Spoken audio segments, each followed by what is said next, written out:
Hello everyone, আজ আমি জীবনের প্রথম আমি আজ মেট্রোলে উঠাম। ডাহা গেছি, ডাহা যাওয়ার পরে দেখুন দেখুন সিরিয়াল দেখা রয়েছি। তারপর টিকিটটা লয়ে বলছি, লয়ে সিঁড়িতে উপরে উঠতেছি, উপরে উঠতে পেলে উঠন লাগবো গে।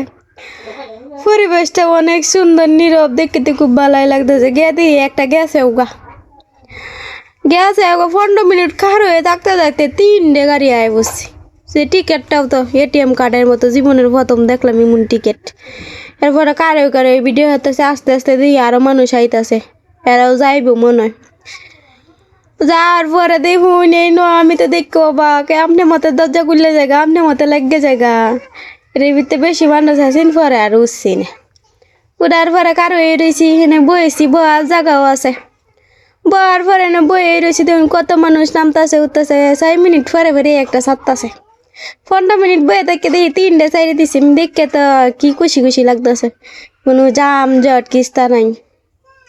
বাসে গেলে হাই এনে যারা 20 মিনিটে দাঁড়ান যায়, বাসে সারাদিন সময় লেগে গেলে এর লেগে আজ আমি কই মেট্রো চলতে যাই। আমি দেখি কেমন লাগে। শাহবাগ মিরপুর 11 যাইম, নাইলে 1টা বাজে উঠলে বাসে 4টে বাজ লইলে নামতে নামতে এমন জাম ঢাকা শহর। এরপরে আমি উঠতেছি মেট্রো রেলে, দেখুন কারো রয়েছি, অনেকেই কারো রয়েছে মেট্রো রেলে উঠার লেগে। এরপরে দেখুন উঠতেও বসছি। উঠার পরে দেখুন ভিতরে গিয়ে দেখি খালি কার হয়ে সিট দুনিয়ার মানুষ খালি কার হয়ে রয়েছি। ভিতরতে বাইরের দৃশ্যটা অনেক সুন্দর লাগতাছি নামাতে। এই যে দেখুন সবাই কি সুন্দর হেরে গাড়ি রয়েছে, ভাড়ার শেষ মাসে একটা বাস সিটে হয়েছে। নাইমে দেখুন অত সুন্দর ফুল বাগান। পরে কি তখন ফুল বাগান উইকে ফুল বাগানের ভিডিওটা করছি, কারণ বাইরে দেখুন এই যে এই জালি দেওয়া মানুষ নাইলে তোকে তুলে এলবো, টিকটক প্রতিবন্ধীরাও তোকে তুলে এলবো।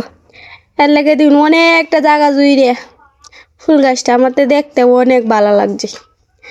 দেখতে আমি তো পুরাই অবাক, আমি কত সুন্দর ফুল বাগান। পরে উঠতে হচ্ছে একটা বাস, এয়ারপোর্ট যায়। আমি যদি মেট্রো রেলে উঠতে মজাই লাগছে, কিন্তু উঠতে মজা লাগছে না। একটু পরে তামায় বাসের তো নাইমে পরে কিশোরগঞ্জের বাস উঠতে বসছি। আর দেখুন কিশোরগঞ্জের বাস সাইডেও দিছে, এয়ারপোর্টে মাত্র আসছে। সারার পরে দেখুন আমার মাইয়ের লাগে দেখুন একটা পুতুলও ভাইছি এয়ারপোর্টের দ্বারে। তারপরে এই পুতুলটা কিনলাম। আমি কই হ্যাঁ অনেক খুশি হইব না দেখতে, কারণ হ্যাঁ তো আইসলাম ভাই, তার লেগে ডাহা একটু দরকার আসিনি। পরে দেখুন গাড়ি চাইরে দিছে, আমার তো বমি লাগতেছে। পরে কিতা পারাম ওই পুতুলটারে তৈয়া ব্যাগের ভিতরে তৈয়ে দিছি। তো ভাই তাইও বুঝছি আয়া দিন শরীরে তো পুতুল দিছে। এর আগে একটা বড় পুতুল আসি না, ছোটো তো একটা আছে। হ্যাঁ তো অনেক খুশি পুতুলটা দেখে।